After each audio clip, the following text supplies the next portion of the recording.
Ayan, tuturo namin sa inyo kung paano gumawa ng binalay or dindelot. dindelot. Ipupunta daw ito sa Singapore. I-export. Made from Philippines.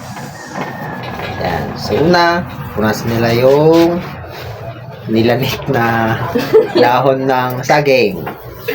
Tapos susukatin. Ayan. With mantika para hindi dumikit. Nilalagyan daw nila ng mantika para hindi dumikit. So, yan yung mantika na ginagamit nila. So, natapos sila yun, no? Tapos, babalutin ng ganun. Anong ingredients na ito? Glutinous rice lang. Glutinous rice lang.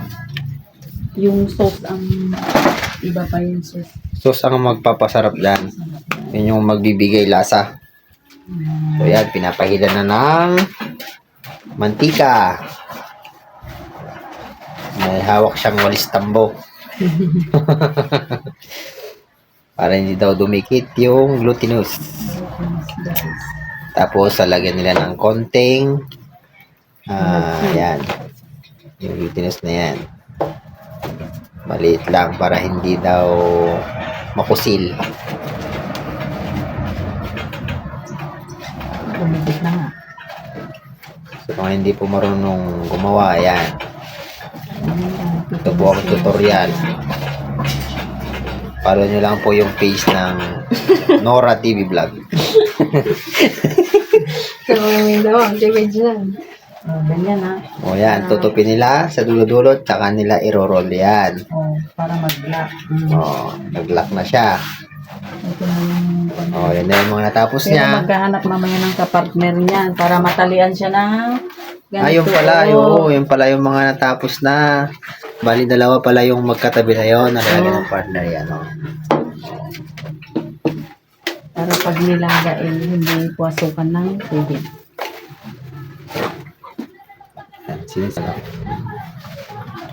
Dapat hindi siya masyadong makapal kasi hindi siya masyadong maluluto kapag. Yan. Nag-lock na. Maghahanap ng kapartner kasi may malaki. Sige ito ng pera. Kaya na lang. Kaya hindi kami nakatalian mamaya. Kasi kaya naghahanap ng iba.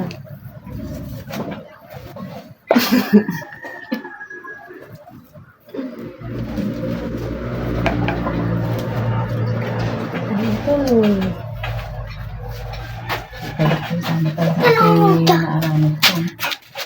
Kadaktigan yung tibulayan. Umpisa niya. Dintog pa pa tayo. Ito na. So, bago pala nila ito nilalagyan, sinasalang muna ito sa may apoy para matanggal yung parang may mga puti-puti or kati-kati yan. Hindi magpunit. Hindi magpunit daw. Yun yung main reason kaya nila sinasalang sa apoy. Dag mo na siya na amis ka na. Ang bilis nila gumawa. Tapos papakuluan na lang to. Yan. Pwede na siyang isaw-saw. Mga ilang days naman po ito bago masira. Depende pag nakarit. 1 week. Kaya 1 niya week. ng 1 week. 1 week. Matagal.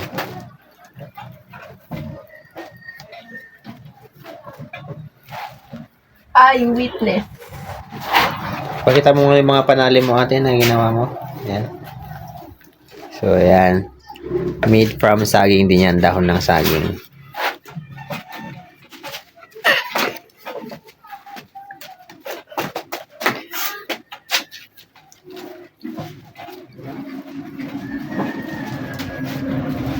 Ano maganda na ako. Kung pala na kasi Roland Claudia. Di may saan naman.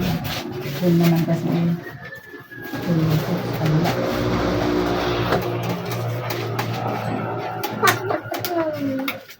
Paki-comment na lang dyan kapag natikman nyo na yung mga ganitong kakanin. Anong tawag sa inyo dyan? Pa-comment naman sa baba. Thank you.